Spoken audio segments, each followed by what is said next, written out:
श्री गणेशाय नमः। स्वयंभू मनु और शतरूपा की ऋषियों की और तथा दक्ष कन्याओं की संतानों का वर्णन तथा सती और शिव महत्ता का प्रतिपादन। ब्रह्मा जी कहते हैं, नारद, तदनंतर मैंने शब्द, तन्मात्रा आदि सूक्ष्म भूतों को स्वयं ही पंचीकृत करके अर्थात उन पांचों को परस्पर सम्मिश्रण करके उनसे स्थूल आकाश, वायु, अग्नि, जल और पृथ्वी की सृष्टि की। पर्वतों, समुद्र और वृक्षों आदि को उत्पन्न किया। कला से लेकर युग पर्यंत जो काल विभाग है उनकी रचना की। मुने उत्पत्ति, विनाश वाले और भी बहुत से पदार्थों का मैंने निर्माण किया, परंतु इससे मुझे संतोष नहीं हुआ।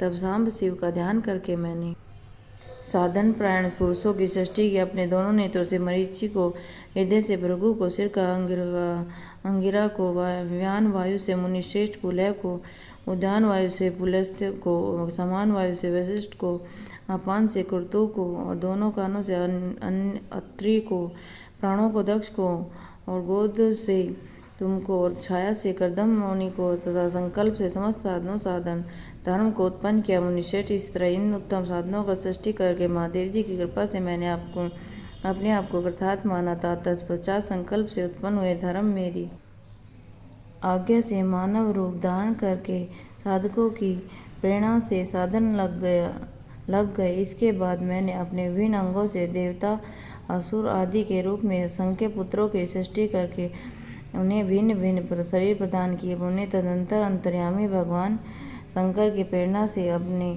शरीर की दो भागों विभक्त करके मैंने दो रूप वाला हो गया।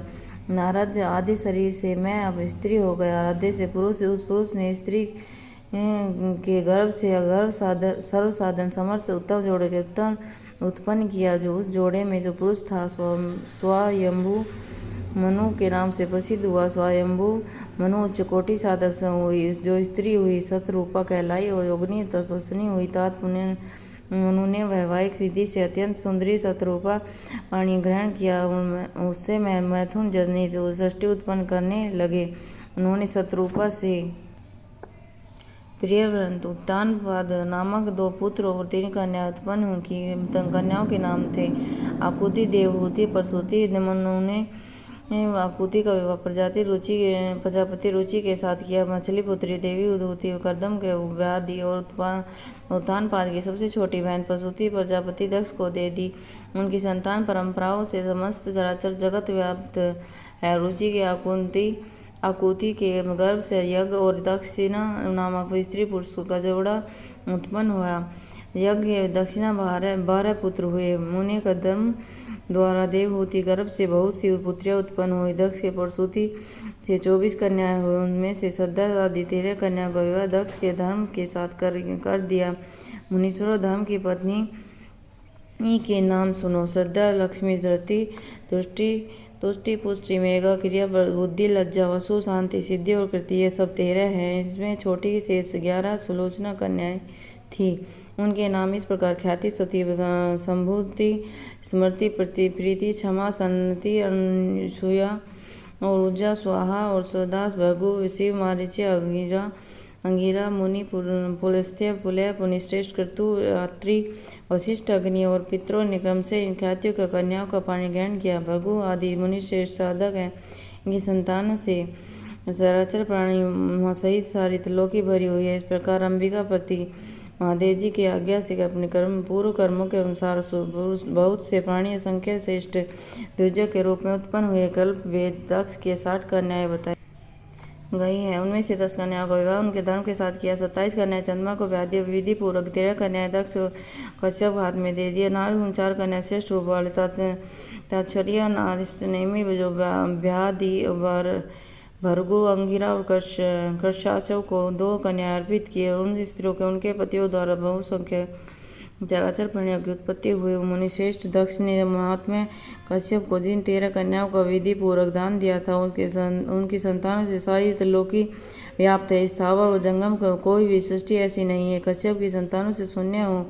देवता, ऋषि, दैत्य, वृक्ष, पक्षी, तरण, लता और सभी कश्यप पत्नियों से पैदा हुए हैं। इस प्रकार दक्ष कन्याओं की संतानों से सारा चराचर जगत व्याप्त है। पाताल से लेकर सत्यलोक पर्यंत समस्त ब्रह्मांड निश्चय उनकी संतानों से सदा भरा रहता है, वो कभी खाली नहीं होता। इस प्रकार भगवान शंकर आज्ञा से भगवान जी ने भली भांति सृष्टि की। पूर्व काल में सर्वव्यापी शंभु ने उन्हें तपस्या के लिए प्रकट किया था। रुद्रदेव ने त्रिशूल के अग्रभाग पर रखकर उनकी सदा रक्षा की। वे सती देवी लोकहित कार्य संपादित करने के लिए दक्ष के से प्रकट हुई थी और उन्होंने भक्तों के द्वारा उद्धार के लिए अनेक लीलाएं की और इस प्रकार देवी शिवा ही सती होकर भगवान शंकर से ब्याही गई। किंतु पिता के यज्ञ में पति का अपमान देकर उन्होंने अपना शरीर त्याग दिया, फिर उसे ग्रहण नहीं किया, अपने परम पद को प्राप्त हो गई।